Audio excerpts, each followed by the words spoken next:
Welcome to the show, Sean Rogg. Am I saying it right? It's Rogg, right? It is, yes. Although a lot of people pronounce it Rogue. Does it mean something?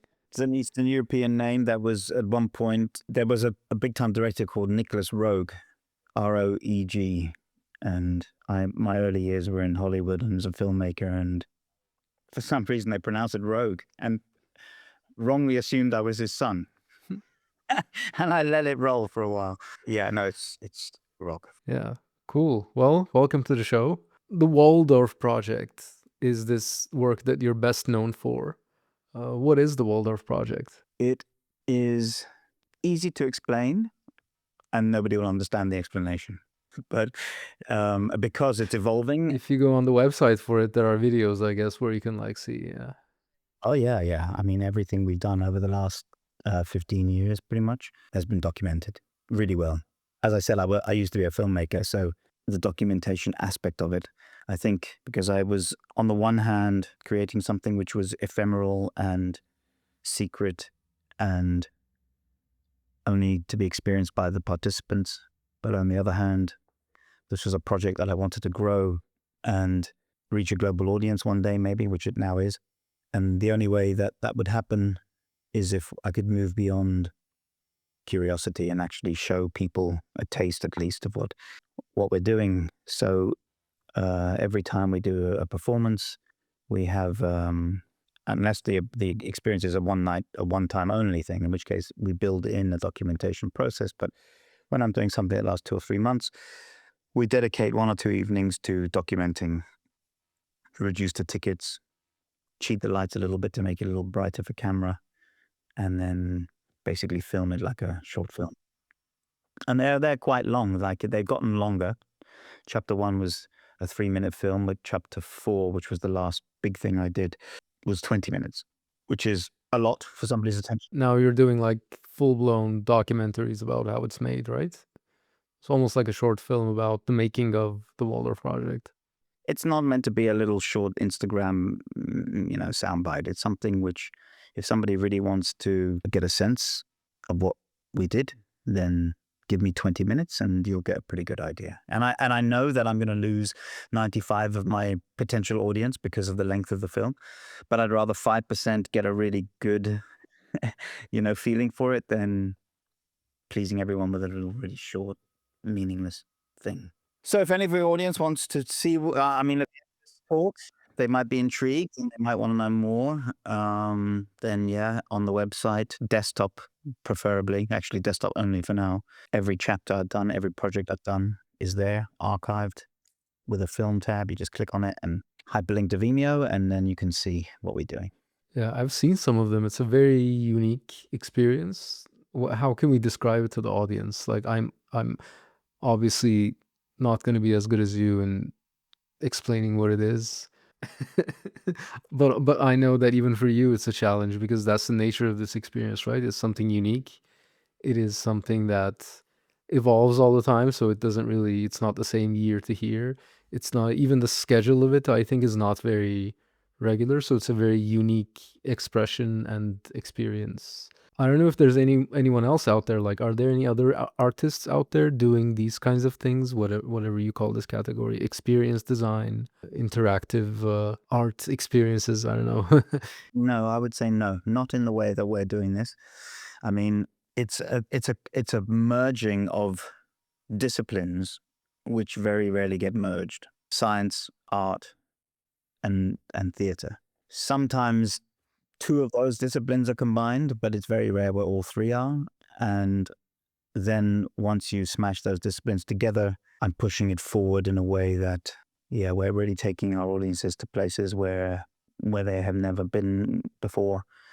Maybe life-changing psychedelic experiences could be compared to that, or unbelievable moments of awe, climbing a mountain or something like that. But in general, we take places, imaginations to new territory, which is what I find so exciting. To try to explain this a little bit, these are so you're designing these events which happen at a place, and you produce one of these every couple of years or so, or is it every year? No, it obviously COVID slowed things down a little bit, primarily because we deal with physical interaction, pretty intense physical contact, and, you know, social distancing. And it was my feeling that people wouldn't be comfortable being touched for at least 2 years after COVID. So I mean, we're probably maybe just over a year, maybe 2 years of being back to normal, but actually not normal, like with a really intense hunger for human connection. So actually, even though I kind of went into a bit of a dormant phase, I'm now emerging into a time where people are hungry, desperate for what we're doing, which is wonderful, perfect timing, because we actually are now staging new content for next year, which has been brewing now for a while. I'm gonna try to explain it for the audience then, and correct me if I'm wrong, and you can add to it, of course. So these are events that are organized at a place we know, like once a year, and then you host this event or experience one per night for like how many nights? 5 nights or 7 or 10 or something like that. Each edition is hosted like a few nights, right? Or some of them only one, I guess. Some of them only one. We've done three, which we can talk about later. We've done three major empathy engineering experiments, which were vastly complicated and required enormous amounts of resources and enormous amounts of planning. And they were presented just once. But they were extensions of the core project, which at the beginning would run for 5 days, 7 days. Now it runs for 2 to 3 months. And that's primarily because one of the hardest things for myself and people like me who are doing staged events in whatever context in London, I mean, I can't speak for the rest of the world, but certainly in London, well, and Stockholm, the venue, finding a location is one of the hardest things, because finding a large industrial space which is affordable enough, available enough for long enough, and most importantly, central enough, because people just don't travel that far unless, you know, they're lazy, basically, as most people, as I would be too, is very difficult. And in London, there's this trend for just these beautiful, old, wonderful factories, warehouses being demolished at an alarming rate and to replace with flats. I mean, in the 15 years I've been doing this, every year it gets harder and harder for me to find a venue. So much so that I can see a situation where I probably won't be able to actually present any of my projects in London. That's not to say, I mean, I've always wanted to have this as a global experience. So there's nothing, I love working international, have done now for a few years. But yeah, it would be a shame to not be able to do it in my hometown. Yeah, I mean, that's another conversation. Yeah, but okay, so these are events that are organized at a particular place at a particular time. You have to buy a ticket and go to this thing, and then you go in and experience it. And how long is usually the experience? Okay, so yeah, just for the sake of your audience, probably scratching their heads going, who the hell is this guy? And you've spoken for a few minutes now and we don't have a clue what the hell is going on here. I am a visual artist, a filmmaker, a storyteller, a futurist. I've always been interested in changing the flavor in somebody's brain through manipulating you through story. My medium for many years was filmmaking. Gradually went from narrative, mainstream, through to more experimental work. And 10 years before founding the Waldorf Project, I was a full-on, straight up, visual artist, video artist, represented by 3 galleries, very successful, presented at 5 different biennales over 10 years, big collecting circle, well-known, recognized video artist. But my films were designed to elicit a response out of the audience. And I was really good at it. And I really was excited by the ability that I could conduct your emotions through creative content. But towards the end of this journey, I was frustrated by the time that it takes from, inception in my head to creation to delivery to final, and then actually exhibiting and then seeing an audience response. And by the time that could happen, it could be 2 years or more. And quite often, well before any audience member saw the work, I had already thought, shit, if only I'd done this or I'd done that, or I could have done this better. And then quite often presenting the work, that feeling of, damn, yeah. Rather than like celebrating the work, I would always just try to make it better. And it was at my very last big opening party. We had about 400 people there. This was a pretty hardcore piece of video art, which I knew was going to create an emotional response at various points during the film. like, minute 1, minute 3, minute 5, minute 7. I knew there was going to be these moments where people are going to have a response. It's very rare for an artist to have that many people in a room, except really at your opening party. The rest of the time, it can be, 10 to 50 people a day coming to the gallery, and the artist is normally there. So your only real moment to have a response from the audience is at your opening party, which are generally just, excuses to get drunk. But in my case, I really wanted people to watch the work. So we had timed start points to this film. We would darken the lights, turn the volume up, close the bar, tell everyone in the room, okay, put your beer down. You're here to watch some art. And then in a few minutes, you can get back to the party. And then the moment came and the response happened. And it was so profound that a sort of light bulb came on where I thought, okay, this interaction with the audience directly is super exciting, but it's going through a film. There's essentially a film on the wall. My head hit an audience, but my ideas go up onto the screen and then down into somebody's mind. And I thought, could there be a way of me working directly with the audience and not have the film?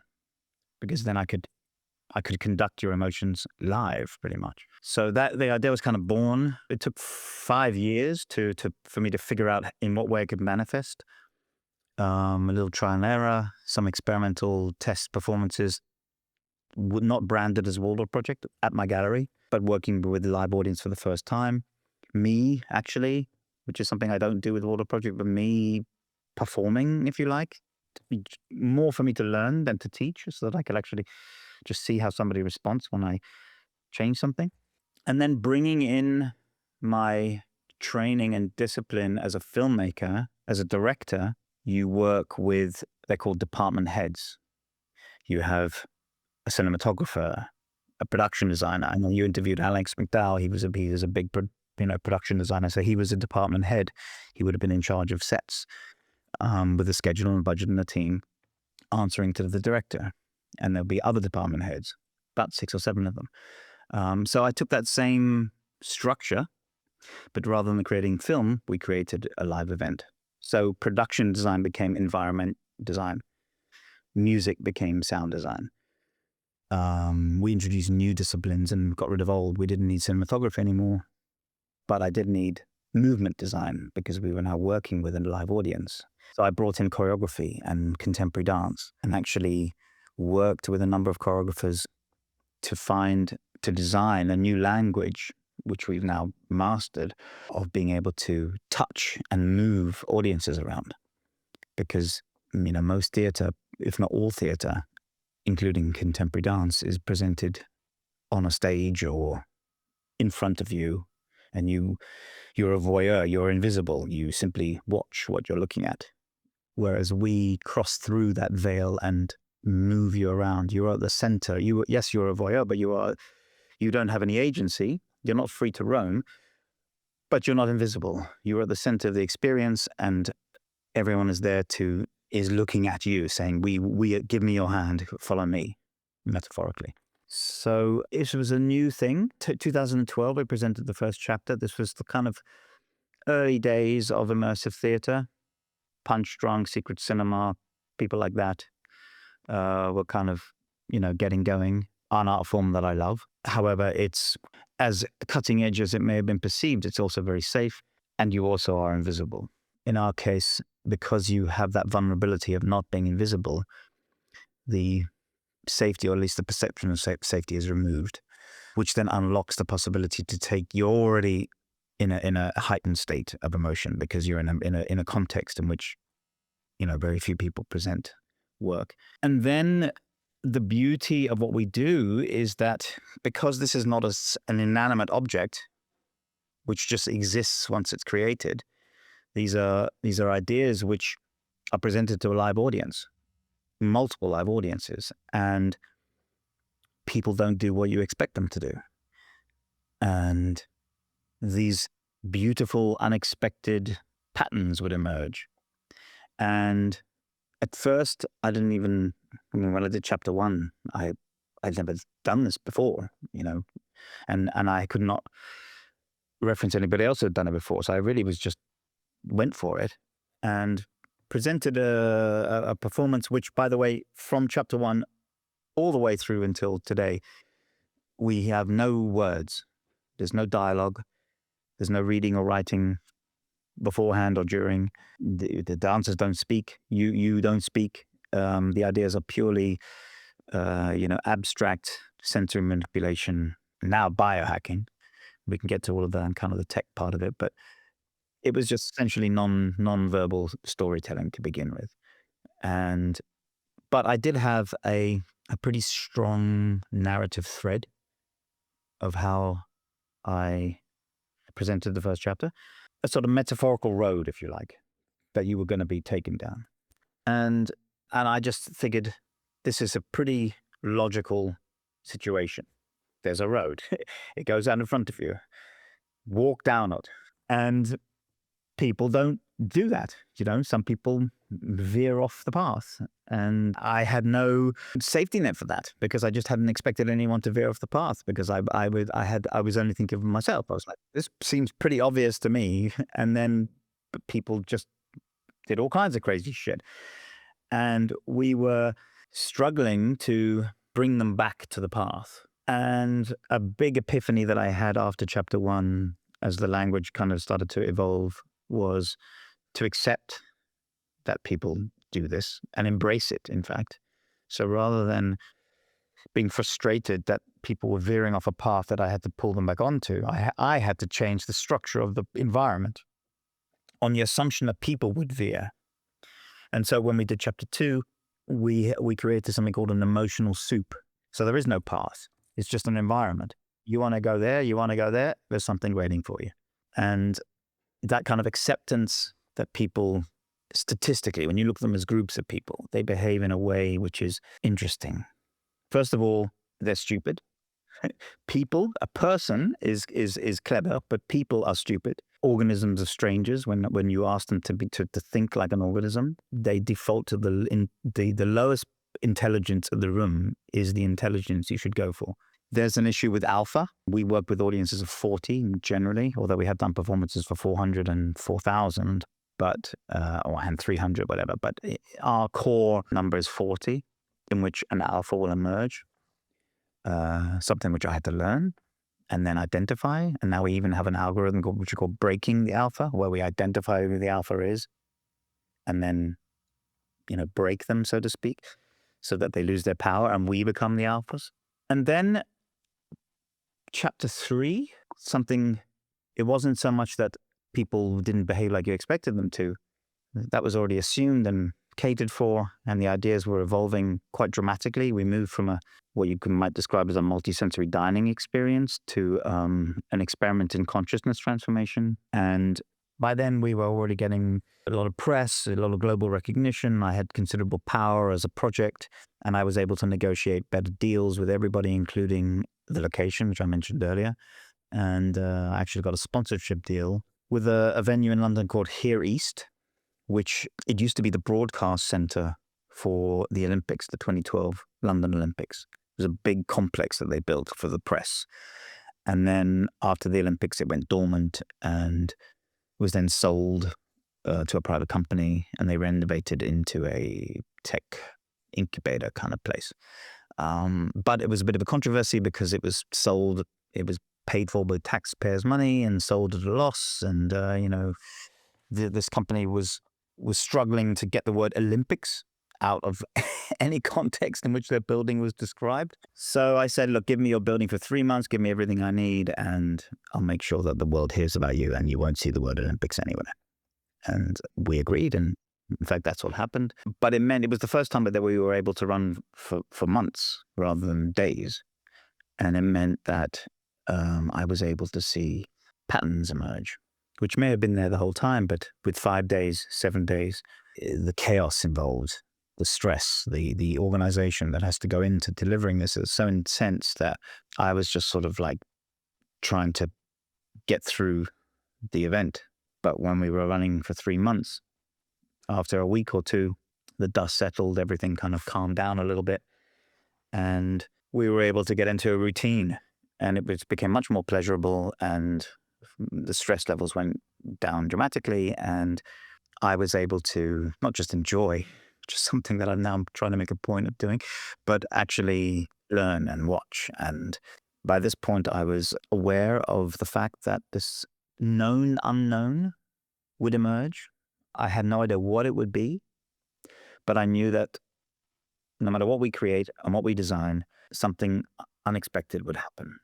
And so chapter 1 was called Muskmelon, and it was all about the food. Gastronomy was a part of it. I worked with, molecular chefs and that kind of thing.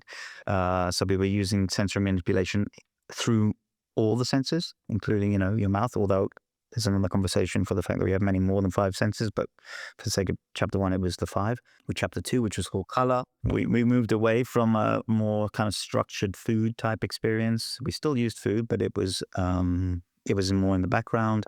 I changed my creative team after chapter 1, with the exception of Alessio, who was the sound designer, because I had really squeezed all the creativity out of them for chapter 1, and I realized that I wanted to go far deeper, and was able to actually bring in a higher caliber of artists in any case. But the biggest move forward was the choreography, because my gallery, which represented me for 10 years before, in London, Jules Wright, who was the curator there, before she opened her gallery, she was heavily involved in contemporary dance, and she knew all of the choreographers in London. And when we did this test prior to launching Waldorf, I did it at my gallery with a choreographer that she recommended. And it was the first time that I love contemporary dance. I go to see it regularly. I don't speak the language, or at least I didn't speak the language of choreography. Back then, I had no idea how the work is created. Most people don't. I mean, for those of you that go and watch contemporary dance on the stage, it's like 45 minutes to an hour and a half of thousands of moves that have been meticulously remembered. And you're watching a sort of visual representation of music created by a choreographer, designed to create a flavor in your brain, which is why I think where there was a relationship in the art form. And I just had this instinct that there was an untapped resource there. I didn't know in what shape, but I just felt like collaboration with the choreographer, and I mean collaboration, like taking them out of their comfort zone, out of what they normally do, pushing them into a new way of thinking, working with other disciplines, something could evolve. I really didn't know what. But when we did chapter 1, the choreographer, Imogen Knight, was amazing. And this was me having spent 3 months with Christina Page and 3 months with Lee Anderson, who are both legendary choreographers, recommended through my gallery. And in both of those situations, after months of working and endless sketches and designs and experimentation, there was this frustration, mostly on their part, of like, I don't understand what you want to do. I don't get this. I don't know what you're, and I could put it into words yet. I just knew that it wasn't making me feel anything. So I regretfully changed 3 times, ended up with Imogen, who presented, she worked with the dancers alone based on brief ideas that I gave her. And then what ended up happening was now, as an audience member, you would have thought it was probably the best thing you ever seen in your life. I mean, we had enormous praise for what we were doing, but I saw it more as dinner theater. You still sat at a table, and there was a dancer. Okay, they were very close to you, so close you could feel their breath, but you were sitting there like this, watching a performance. And I didn't want that. I wanted there to be an interaction. So when I changed my creative team, when we moved on to chapter 2, I started from scratch. All I had was the knowledge of what we did before, but I was working with a whole new team. And I felt like I needed young blood when it came to the choreography, not established, respected professionals. I needed people that were willing to take more of a leap. And we have this theatre in London called The Place, which is a home for contemporary dance, and actually a home for young choreographers. It's an amazing thing we have in the city, actually. We have Sadler's Wells, which is the place where, the big stuff goes. And then we have a couple of other places for the younger choreographers.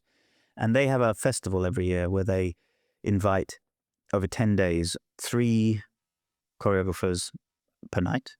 So you get 20 minutes, and it's 3 a night over 10 days. And I went and I saw all 30. And most of them were, embryonic and a bit juvenile and student-y, but showed promise.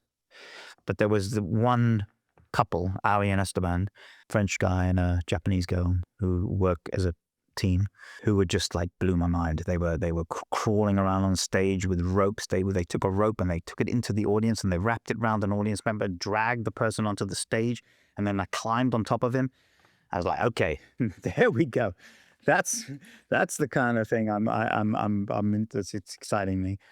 And I went up to them afterwards and they said, yes, let's go for it. And we spent 10 years working together. And through their work, developed the language, which evolved into the core of what we do now. But so there was a couple of like serendipitous moments that happened in chapter 2, working with them for the first time.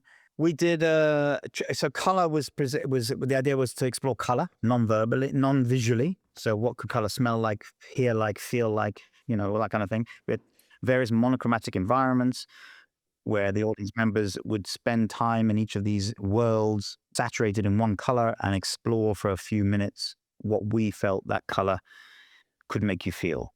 And so the two serendipity moments were, the first one was they had drafted in a core team of four dancers. So 2 choreographers, 4 dancers. They were not going to perform. They were only going to choreograph and then walk away.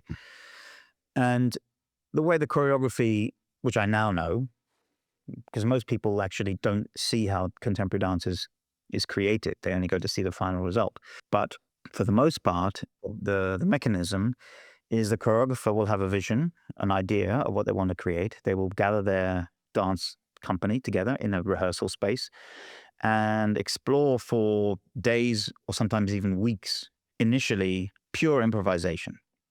So the dancers will be scattered around the room, working individually or in pairs or in groups and just playing around, literally random shit. And the choreographer will just walk around and go, that little move there. Yeah, the way you're sitting there like this with your head cocked. I'm imitating you right now. Yeah, I like that. Let's keep that. Yeah, the way you smiled. I like that. So they'll kind of tick off a moment in the story, but they'll have little pieces. And then once it's all there, you flip from improvisation to repetition. You then learn. And if you think about, a 45-minute dance piece, and they can get much longer than that, you're looking at thousands.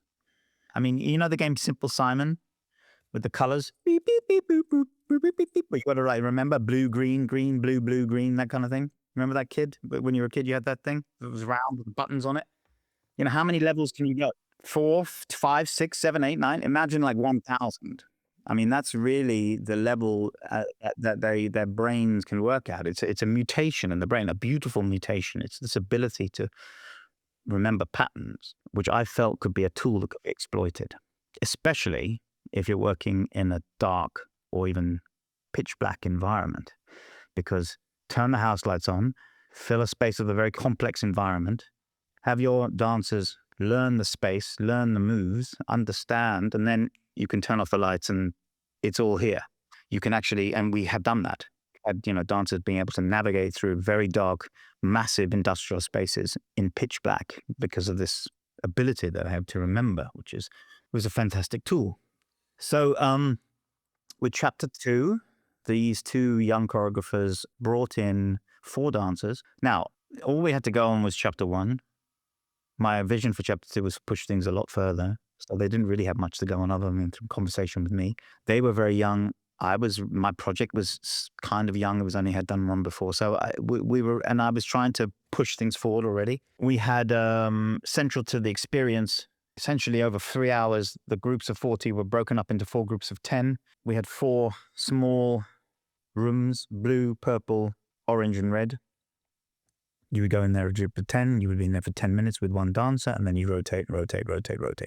And then at the end, you came into the middle of the space where we had built this enormous 4-meter high, 4-meter by 4-meter by 4-meter cube of like Jenga, made out of very high compacted polystyrene blocks that were disassembled by the dancers and created a geometric landscape, which the guests then interacted with and climbed through and all of that stuff. Now, one of these, the 4 dancers that they brought in was a superstar. 3 of them were young graduate students, amazing, have all gone on to great things, but this was kind of early in their career. But one of them was not. He was a full-on professional. He'd worked with all the big shots.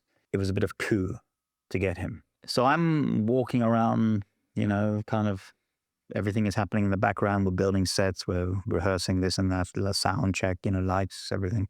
And they're in the middle playing with these cubes, these blocks. And this hotshot guy does something. He slides a cube out, takes the weight of it onto his knee, then lets gravity kind of rotate it 45 degrees, and then he kind of drops it onto the floor. And that was his way of like moving the cube. And I thought this was an interesting, I liked it. So I went over to him and I said, that thing you just did there with your knee, I really like it. I wonder if we could build it into the language. He said, if you've got any suggestions about my movement, please take it to the choreographers and they will instruct me what to do. And I'm like, whoa, okay, professional, I get it, respect. Meanwhile, I'm thinking, listen, bitch, I'm the one fucking paying the bills around. But, fuck it. I'll let him have it. And so that's what I did. And then after all this professionalism, literally the next day, I think it was 2 days before opening, he got a call from another dance company, like a big one, like Akram Khan or City Lobby or something like that, Hoffer, one of the big boys who was in Prague or something. And one of their dancers had twisted their ankle and called him to see if he would step in. And he said yes, which is like, you do not do that. That is the golden rule of the dance world. You don't leave a production because of the way it works. It's improvisation. It's created through improv. So, you're part of the team. And unless an emergency happens, you never jump ship. So with all his fucking professionalism, he jumps ship. Now, serendipitously, he did me the greatest favor he could ever have done, because the choreographers came to me mortified and said, listen, we're so sorry, we found a replacement, but he's young and he's not of the caliber of the guy that quit. But it's 2 days till opening, so I'm sorry, you're just gonna have to deal with it. And I was like, okay, don't worry, we'll make it work. Now, George, his name was, so we had one of 4 dancers in for this opening section.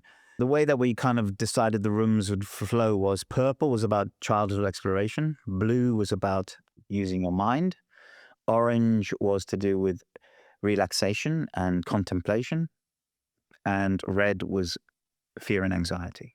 And there were 4 groups of 4 rotating through the 4 rooms. So there were 4 patterns in which you could do it, because you start here, you go, anti-clockwise. And I wanted to make sure that everyone, the feeling was that whatever your first room is, that will be the first interaction with our project you will have. And we wanted to be gentle with you. So we had levels 1, 2, 3, and 4 for each of the 4 rooms of intensity. What I wanted everyone at the end when they swapped their stories is I didn't want them to go, oh, your levels sounded a lot better than mine. That's terrible. What I really wanted was for everybody to think that what they had was the best way of doing it. That's the dream scenario, where there is no FOMO because everybody wins. That's very difficult to design, in the context of content, but nonetheless, we did it. And then when it came to the red room, where George was, level 1 was simply standing there at the entrance to the room, looking very serious, and just sort of like instructing people with his eyes to move around him to these pens that we'd had built. Level 2 was he would point. Level 3, which was part of this touching the body, was to actually come up to somebody and put his hands on his shoulders and move them into the pen. And level 4 was the same thing from behind. Now, if somebody came up behind you right now and touched you, you don't have much skin exposed, but if they just touched you on your neck, you would completely freak out if you didn't see them coming and they were a stranger. First, your adrenaline and cortisol would spike through the roof. You'd be utterly like, what the fuck is going on here? And this is just like touching your neck. But it's because we don't do that. We have the rules of the jungle. We don't touch each other. It's like cars don't crash into each other. We have these little invisible bubbles around us and we know not to enter them. But we entered them. And touching somebody on the shoulder, for a dancer to come over to you and touch you on your shoulder, when we did this in 2014, was revolutionary. There was no context in which that happened. Now, the serendipitous moment was I hadn't quite understood the whole concept of alpha, which, by the way, as it turns out, 70% of the time is a woman. Not, this alpha. It's not an alpha male per se. It's just an alpha. And statistically, this is knowledge that I now have, having done this for many years. But, when we were living on the savannah, we would usually be in tribes of around 50 people. And in our tribe, there would be an alpha. And we'd meet another tribe, and the two alphas would speak to each other and decide, are we going to fight or are we going to breed? And if we breed, we hang around for a while and then we split. But we're comfortable is groups of 50, which meant that statistically we were groups of 40-ish, could be up to 44. Most performances we had an alpha in the room. And the first time that I saw this, poor old George, he's standing in the room. Now, every night I would go through as a guest secretly, just so I could keep an eye on things. Ari and Esteban, the choreographers, created everything and then walked away. Because, having never worked with me before and nobody having done this before, the assumption was you create the content and then you present the content. You don't have to change it. But of course, we're dealing with people here, and when somebody does something unexpected, there needed to be a structure in place to be able to evolve and pivot and respond. And they hadn't anticipated it, and neither have I, because if you remember the previous chapter, we weren't touching anyone. So this was essentially the first time we did that. And it was very, very vanilla, at least considering what we're doing now. But at the time, it wasn't. But we just assumed that it would go, what's the worst that could happen? And then we had our thing on our second night, this situation with the alpha. So the 10 guests are coming in, and George is telling them where to go, and everyone's responding perfectly. And then this big guy comes in, and he just decides to play silly buggers. And George is like, and he just goes, nah, just like this. And George is like, looks sternly at him, smiling, nope, I'm going to push back. So George tries level 3 and level 4 on him, meaning touching him from the front, won't move. Going round the back, level 4, won't move. So now George kind of looks at me. He knows I'm there, and the others don't know that I'm who I am. They just think I'm another guest. So he kind of just casually looks at me and goes, what do I do here? What help? And I kind of give him a, I don't know, man. Go try. So he goes round the back and takes his knee and puts it in the back of the guy's knees and drops him to the ground. And the guy drops to the ground. And then he comes around the front, puts his hands on his shoulders, and he just basically looks at him like this, like scares the shit out of him, and just like, stop fucking around.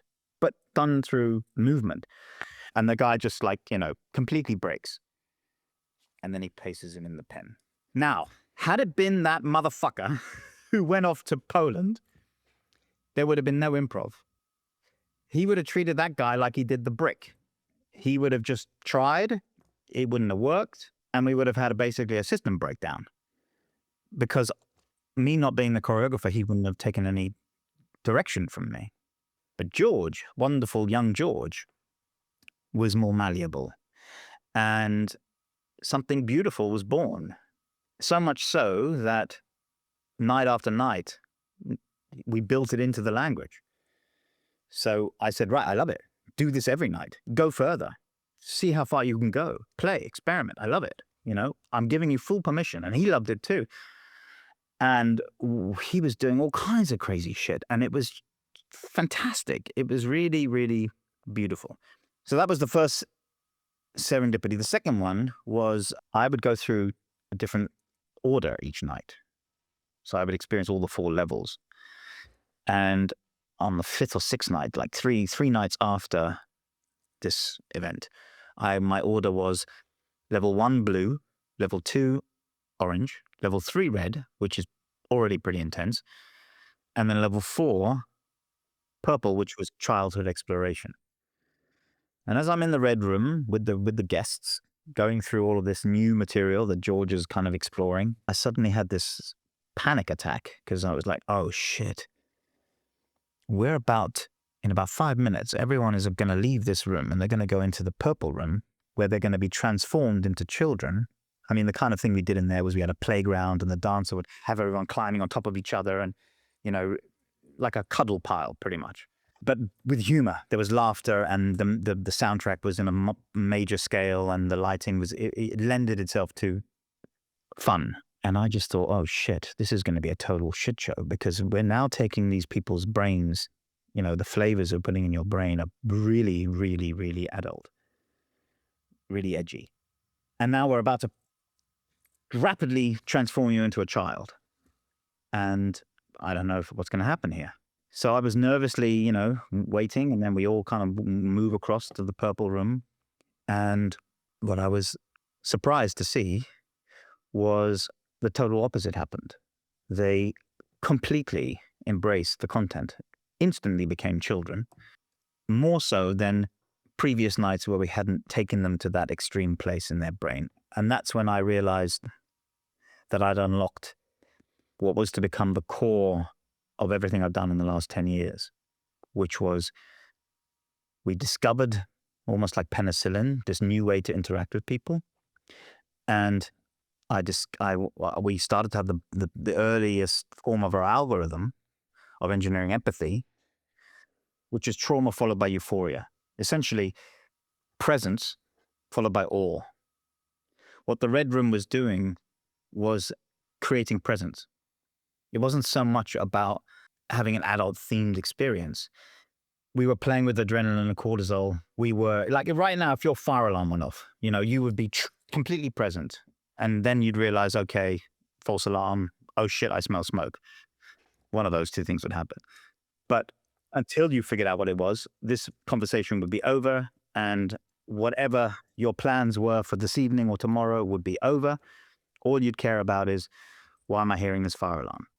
Now, the reward that is waiting for you at the top of your metaphorical mountain is the ability to experience presence as an antidote for our life and our shit that we carry.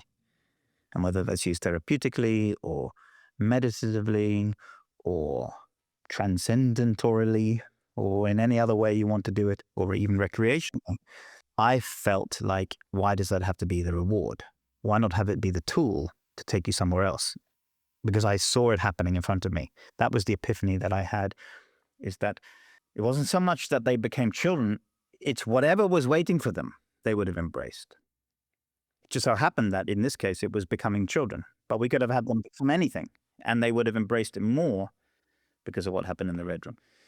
So that we explored all of that, and the next performance, rather than being an accident, we played it. We actually did a test performance a year later where I was offered a 200-meter long tunnel in London as part of the King's Cross extension. The new King's Cross station has a very long tunnel with a very expensive LED panel that runs all the way along it. And it was owned by the Guardian newspaper. They came to this chapter. They wanted to work with me. They offered me the tunnel. And I said, well, you know, it's a bit of a strange location to do an experience, but I'm interested in light and I'll do a test performance with you. How about that? And they said, okay, sure. So the two main things that we explored was, one was lighting, because obviously we had this £5 million lighting panel to play with, but it was this performance thing. So I said to my team, right, my choreographer specifically, I want you to now, this is a test performance, so we can make a mess. I want you to explore this physical interaction thing. I want to see where the breaking point is. I want to know what we're dealing with here. What can we do here? How far can we go? Because presence too far, presence through trauma, in quotations, creative, safe trauma, taken too far becomes pain. And you then go from, holy shit, this is incredible, to, ow, that hurt me. I don't like you anymore. I don't want to be here anymore. I want to go home. And there's not much you can do once somebody has that response. And I, of course, didn't want anyone to get that response. But we had just discovered fire, and I needed to know how you burn a house. You know, what do you do with it? So we really pushed the physical interaction. If your audience wants to, there's even a film documenting this test where they can get a sense of the of the insanity of what we were playing with. But we had 6 performances, and each performance going harder and harder and harder. And what I was surprised to see was the breaking point. It never came because the audience trusted us. They had come there, okay, confused and uncertain as to what was in store, very little material to understand what they were going for. I try to keep everything I do secret, and you know, you really don't know what you're in for, but nonetheless, they come with an element of trust. And what that meant was, you know, as we're bending and bending and bending, waiting for it to break, it never broke. It just kept on bending and bending and bending and bending. And it bent so far that we went into places which were ridiculous, the kind of language that I'm not interested in exploring. So what I learned from that was the breaking point will never come. So why even try to use it? What I ended up doing now is we push you very little, and the rest of the way your imagination goes. And then we can take you far, far deeper than we could take your body. And working with your mind versus your body is what unlocked. And now, as I said, we're consciousness transformation, empathy engineering, altered states, all these wonderful things we're doing right now is all because we're able to play with the consciousness and with the mind, using the body as a gateway to that manipulation. You mentioned there's more than 5 senses in your view, and I feel like that kind of holds one of the secrets to how you manipulate the mind and the psychology of people. What are those senses? Well, there are great minds out there that believe there could be up to 33, the last count. But sense of gravity, for example, a sense of time. I think actually love, although you could call it an emotion, if you think about love for a parent, a three-dimensional context of love, meaning up to a parent, down for a child, or sideways for a lover or a spouse, and then you've got family kind of things. These are all flavors in the brain which are felt when you think about another person. But it is a sense, I feel. And then there are all kinds of like complicated, you know, things like movement through space. Fucking hell. Yeah. I mean, I'm not an expert on this because I've actually multi-sensory experiences back in when I started were all the rage, and I was starting to be discussed in that context, and I felt like we were already, I mean, I was speaking to my sound designer and I was saying, I want you to design a piece of music that is intended for this environment. I was speaking to my costume designer saying, I want you to create a textile that has been inspired by this lighting scape. So straight from the beginning, we're manipulating people's senses. And I felt like rather than describing them in isolation, just have one sense of emotion. And that's the sense that we're going to manipulate. We take your emotional state over a journey, and it can be up to 4 hours sometimes. And much like music, there is a story to it, up, down. It tends to be now that for the first about 2/3 of it is more in the trauma state, and then the last third is in the euphoria state. That's our algorithm, is we create presence collectively. So you not only do you get presence, but you bond. That's why we are having this empathy engineering, because you're going through it together. You're aware of the fact that everyone around you is going through the same thing as you. So there's this compassion, this shared, holy shit, we're all in this together. And then when we flip it and bring in the euphoria, everyone just cascades into each other because they're open to it. And that's why we have this beautiful bonding between our audience, which is becoming very profound now. I mean, yeah, very profound. So you mentioned how the choreographer works with the dancers, where they're improvising, playing over days, weeks. But there's other disciplines involved in your productions. There used to be a heavy element of food. I think now it's a bit lighter, if maybe in some cases non-existent. There's obviously sound design. There is space, environment, all of these different things. How do they work together? Do they also come together? Like, does everyone come together and have these like jam sessions, or you sit at the center and you instruct all of these separate disciplines and they never really meet each other? How does that collaboration work between the whole team? Yeah, at first they don't meet because I've got a clear vision of where I need each of the departments to go to. So they are talking to each other, but basically through me. I'm like the central node of connection. But towards the end of the development period, we start to have paired meetings or subgroup meetings or complete group meetings. And then certainly once we're on site, then the whole team is there. And that's when we do live testing and test rehearsal performances, things like that, where everything is created. But I would say that as groundbreaking as everything I've described so far, the most important element is the sound, actually, the music. The films that I made when I was represented as a visual artist, 19 of them over 10 years, not one of them had a single word in them either. I have my brain doesn't deal too well with reading and words. I have, all kinds of neurodivergent issues, which meant that I embraced my inspiration is more through visual and through, abstract storytelling, and which is why I became such a fan of contemporary art. But cinema has always been my church. I go every week. I've done since I was a young boy, but my favorite films are really not because of the directors, it's because of the composers. And obviously that is down to the director choosing a great composer and in best scenarios, working well together with them. But, if I had to name all of my favorite films, it would all be because of the soundtracks. And when those two things combine, in my case at least, it becomes magical, absolutely magical. I have, orgasmic response to music, especially when it comes to imagery together.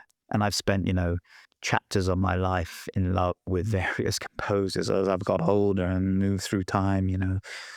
There were just people that I had relationship with, and everything they've done is incredible. But if you take Thomas Newman, for example, who's a fantastic composer, he did American Beauty, wrote to Perdition, all the kind of Sam Mendes. These are the early 2000s. Wally. There was a stretch there for about 6 or 7 years where every film he would write a score for would win Best Picture or Best Director, and yet he never won an award for Best Soundtrack. And it's almost like people were missing the point. It was his music that was elevating these stories to exceptional content. And my visual art films never had a soundtrack. No piece of music was ever written for them. So chapter 1 of the Waldorf Project was the very first time that I was ever going to work with a composer. And I would have started the project 2 years earlier, but it took me 2 years to find the right composer. I'm now working with Tom Middleton, who's a legend from the last 30 years, incredible musician. But Alessio was from chapter 1 up until the last thing, one before last, so about 10 years of working together. So there's a Swedish electronic band called The Field, and it's one guy called Axel, basically, who was signed to Compact Records. And 2011, Compact was celebrating their 20th anniversary, and they did a big show in London at the Royal Festival Hall, and it was Gast, who's the head guy there, The Field, and a band called Walls, who is Alessio and Sam Willis, these two guys together. And I knew Axel from my time living in Sweden, and he asked me to do visuals for his performance. And at the after party, I met Alessio and Sam, and they said, look, well, we've got this pop video that we'd love directing, and you're a filmmaker, maybe you could do it. And I said, well, I've got this performance. I was doing a one-off performance separate to Waldorf Project, and I'd love to do have you could do a live score. So we swapped art. Like I directed their thing, and then they did a live performance for me. But the music they created, it just basically improv the live score whilst I was doing a live performance. And it was just mind-blowing. And I was like, oh, wow, you know what? I think I may have found, I can actually go forward with this project because I think I found, turned out Alessio did it on his own without Sam. He's known that it was Not Waving. That's his solo project. But not only is he able to write very emotive, very cinematic, very emotional music that just melts you. We've actually released an album. It's on Spotify if your audience wants to have it, give it a go, which is cherry pick the best tracks from a few performances. How can we find it? It's the Waldorf Project. It's just called Music from the Waldorf Project. Not Waving is the artist. So not only is he able, and as that album will testify, you'll see how emotive the music is, but I was able to tell him, I want it more emotional. I want it to be darker. I want it to be this. I want it to be that. I could speak to him in words like this. which seems crazy. And he would go, "Oh, you mean this? You mean that?" And we could dance with each other. So that was really beautiful. And then that became sort of the foundation for each of the chapters. And without that, because we got no dialogue, we're reliant basically on what you see, what you hear, and now all the movement through space. But wow, what a difference without the music. Turn the music off and everything goes, away. It's fundamental to what we do. And then, of course, you've got costume design and other elements now. I'm working with scientists and various, kind of like psychologists, and there is a more of a scientific backbone to it.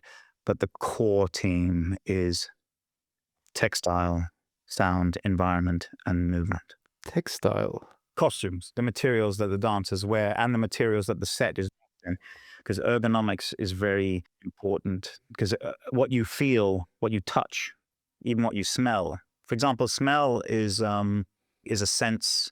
Back in the multisensory world, smell is a huge player. Whereas for what we do, it's actually an enemy, because smells, as you may or may not know, is one of the most rapid way of triggering a memory. And we're dealing with random audiences and textiles, materials that emanate smells. And if I've got you, you know, really got you presence wise, presence meaning you're here with me right now, and then you smell something and are transported back. It's essentially a time machine. You're moving back in time to whenever that thing happened, and I've lost you. It's literally, you're out of it. So we would go to great lengths to de-smellify everything. All of the raw ingredients, leather, wood materials, they would all be done something to them so they didn't smell of their materials anymore. Anything gastronomic would have no smell whatsoever. Anything, it was really important that everything was either neutral or a creation of ours. And the textiles that Elena designs, another genius, incredible artist who I've known for many years, but she's been with us from day one. I mean, for chapter 2, for example, this geometric landscape I described with the cube, which not only went into the gastronomy, but the costumes themselves were all made of geometric patterns that merged into the environment. So there was a seamless connection between environment and costume, and the guests would interact with both. With chapter 3, she designed this fabric for the pharmaceutical industry, which has got micro LEDs in it, smaller than hair fibers. Very, very expensive material. It's used as light shades during surgery. And she reappropriated it to create the dancers' uniforms. But the light is so, you know how your eyes adjust very quickly to low-level lighting. So if a dancer walked through that door wearing a dress right now, you wouldn't even tell there's any light. But if you dropped your room to darkness, within 30 seconds, you could read a book from the light that was coming off the dress. But it meant that she had to design, and each dancer had their own specific design, separate from each other. She worked for weeks in total darkness, creating these dresses, because any light in the room, you wouldn't be able to see what's happening. So she went completely doolally. But they're incredible, and we've used them a number of times. And again, in the documentation, if anyone wants that. So cool. I feel like I could just sit here, listen to your stories for like 2 hours, more 2 days even. There's so much. It's so interesting, these collaborations that you've managed to facilitate. I don't think I've ever seen a marriage of disciplines and different skills like this. Very, very lovely. How can people do, like, is there like an application process to attend one of these performances? Can anyone buy a ticket and go? Or how do we get to experience one of these things? Well, there is new content brewing for next year. Two separate things brewing.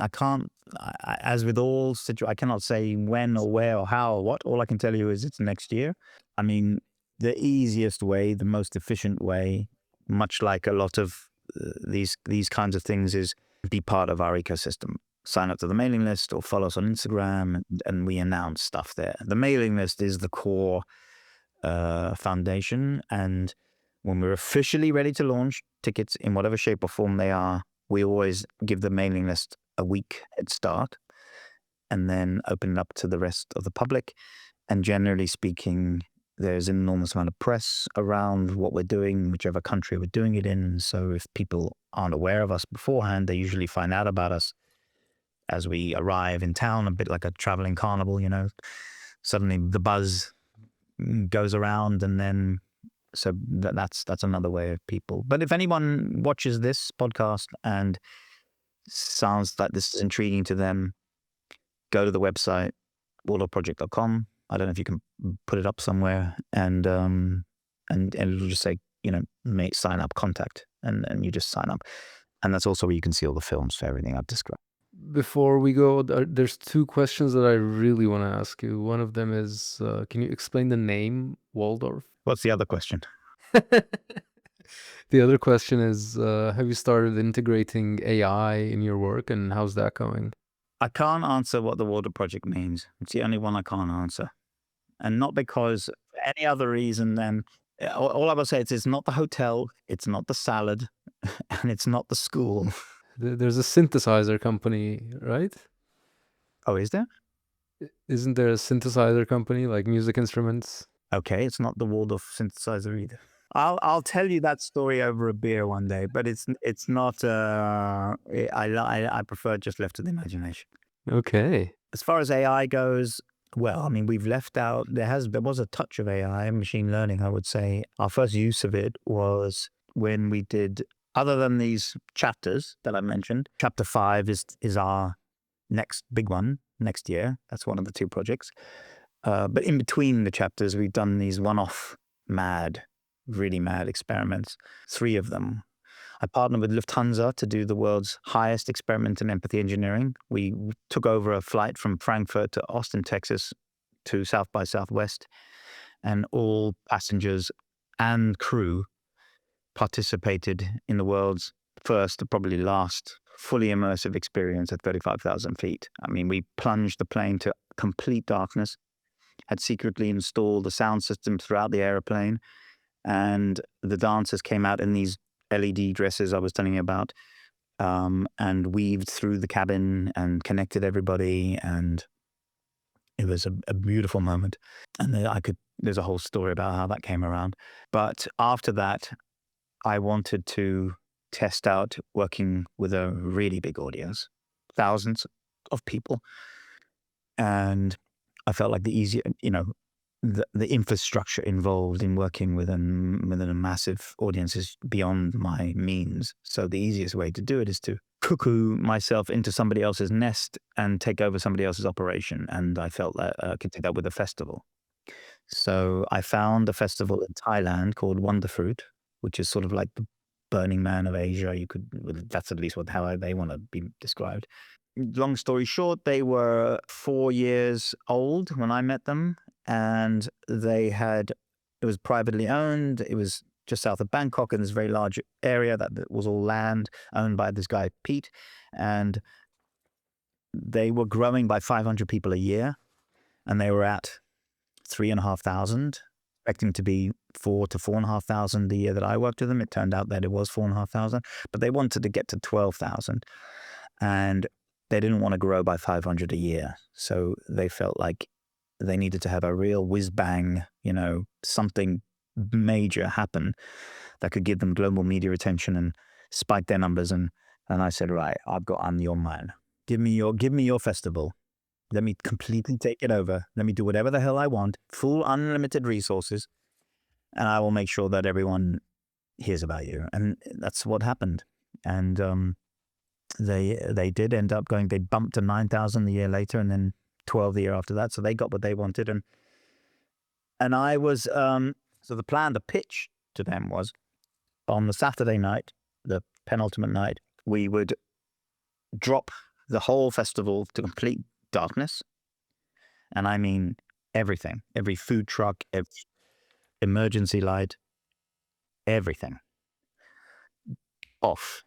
Which, by the way, took 3 weeks of work just to figure out how to do that, but we did figure it out with multiple testing. Herd all of the guests into a main area which I had redesigned. So the main kind of like main stage area, which was in a flat plane, the blueprints were given to my designer, Greg, who redesigned the layout of the festival. He pushed things away to create this massive 2 kilometer square central space, which was to become our area to work with. Then the next thing was like, oh shit, this is green light. My name is going to be all over the, headline artist. If something goes wrong, I'm fucked. And nothing could go wrong. But you remember a couple of years ago, a couple of people were killed at a Travis Scott concert? They were crushed. Yeah, I think so. I don't know if you heard about that. He does this thing, Great World, I think it is. Well, they've basically, what happened was a couple of people at the back of an audience, they like tripped and they created a cascade, and it crunched all the way to the front. And by the time the energy reached the front, the people that were on the bars, like, they got crushed to death because there was that much inertia. Wow. So, we had to make, and this was somebody just falling.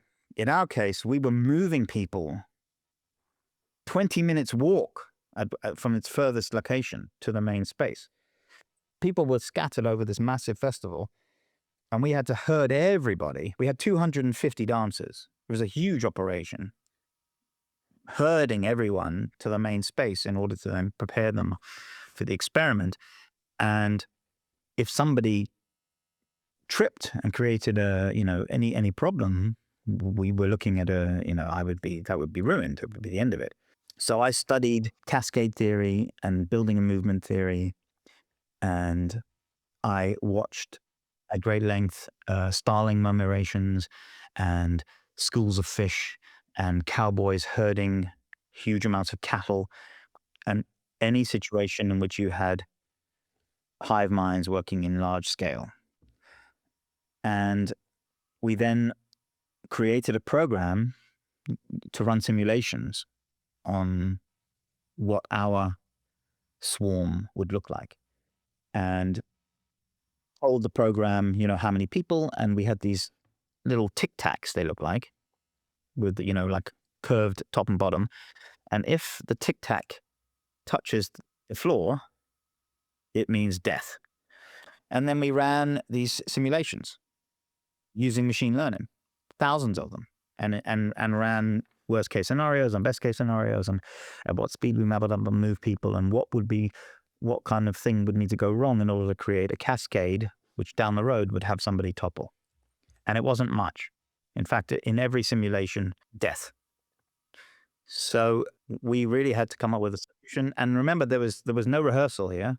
And we were dealing with a festival on day 4 or 5 who were most likely either drunk or stoned or high or coming down or hungover, certainly confused, had no idea who we were, had no idea what we were going to do, and had no idea what was going to be happening to them. They didn't realize that when we did our performance, all content across the festival was cut. DJ booths went dark, lights went out, stages went dark, circus tents went dark, food truck lights went out. Everything, everyone had to participate. And probably 5% of the people bothered to either Google us, or because our name was everywhere. If you wanted to check, you could probably get an idea, but most people probably didn't. So that, there's another risk factor there. But the mathematics eventually, the solution was not to look at the audience as one group of 4,500 people, but rather 150 groups of 40 people. Because 40 people, we were years and years of knowledge. We understood how to work with groups of 40. So rather than having 250 dancers working with 4,500 people, we had one dancer working with 40 people times 150, with another 100 like working as assistants. We created a grid on the floor of this festival. It took 2 weeks to paint these triangles that were 18 meters by 18 meters by 18 meters all across the floor, and created this mathematical system basically where the audience would be herded into the main space. We would have all the dancers. Well, initially they had like a trawler net to bring them all in slowly, but once they were in place, the dancers would then realign at the front and then very slowly, very, very slowly move forward. They only had to move less than 18 meters, very slowly, because then they would leave behind them one for the initial row of I think it was 10 triangles. As the triangle had the capacity to take 50 people, and there would be one dancer within that triangle. Once that triangle was full, the dancer just went like this to let everyone know that they were full. And then the rest would simply topple, like one of those champagne fountains. You pour the wine at the top glass and it just pours down and down and down and down, eventually filling all the glasses. We worked our way through like that. Wow. And, if I could show you before and after pictures of what the audience looked like, and it took 26 minutes and it was all mathematics and it worked. And we didn't have a single issue. And we ended up having all 4,500 people lying on their backs in total darkness with the dancers weaving around, Alessio playing his music live.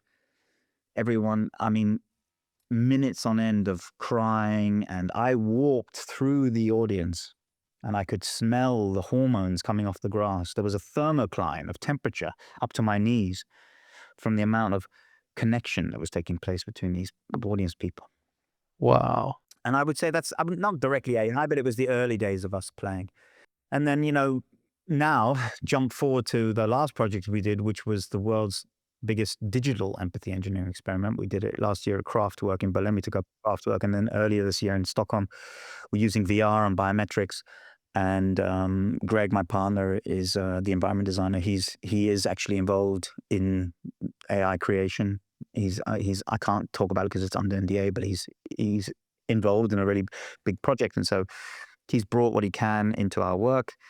And I spent years creating anecdotal data, algorithmically tested on biohacking and sensory manipulation on our audiences, but entirely anecdotally, with empirical data as tested with our VR project. And next year when we do chapter 5, it'll be deployed in a hybrid manner. So we're actually going to have technology and the more old school stuff merging. What we're able to do is create content that we know will have an emotional response, understand hormonally through endocrinology what that hormonal state looks like, meaning is it oxytocin, serotonin, or cortisol or adrenaline? Our environments, because they are so binary, because it's trauma or euphoria, if you have a spike in your arousal, that on its own, you wouldn't be able to tell whether it's what kind of arousal it is. It could be fear, it could be love. But because it's being dropped into a very binary situation, we know whether or not you're feeling what we need you to feel. And in the case of AI now, we can actually alter your experience as it's happening. And a machine learning agent or an AI can actually start to look at the audience like an orchestra and conduct them together. So if you've got a group of people in the same environment and we need everyone to achieve a certain hormonal response, each individual biometric data is being fed back to this brain, and they can actually manipulate the individual or the group. So we could say, person number 4 needs a little bit of a nudge. Let's make everybody else in the room go up and it'll bring them with. Or let's work on number 4 on his own or her own. And that's the kind of thinking that I was doing as a conductor, albeit in a kind of rudimentary way. And now technology is enabling that to happen. Hence the reason why we're again pushing the boundaries. I mean, it's all new shit again. It's like every time we do it, we bring in another layer to make it even more crazy and more cutting edge. But yeah, that's as much as I can say as far as what we're developing for next year. So many fascinating topics. I wanted to ask you about biohacking, about the emergence of the alpha, about how you do color non-visually, all of those things, but unfortunately we are out of time. I hope we can do round 2 one day. This was very, very fascinating. And thanks to Lilu for introducing us. As always, she's created this amazing connection. And I didn't know about your work before she introduced it to me, but now I'm like very, very fascinated. She was on both the VR journey, this last chapter in our journey. She was directly involved with, so hence I think the recommendation.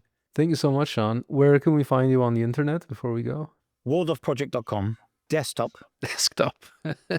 If you go to the mobile version of it, is unrewarding. So I'm trying to push people onto desktop. I know I've got to really I'm looking at the wrong way. I'm basically saying it's my way.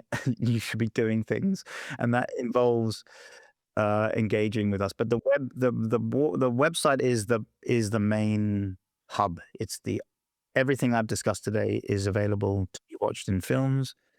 Sign up to the mailing list, and as the project moves forwards, information will be put there. If you want a more immediate feedback, then Instagram, which is Waldorf_project, and very active there. And I'll announce everything on stories. That's pretty much it. That's it. Those two things. Cool. You know, I build websites, right? You give me a call if you need a update on your site. I can arrange something for you. We'll have a look. Have a look at it. Yeah. Let's see what we can do with the mobile version. All right. Thank you so much.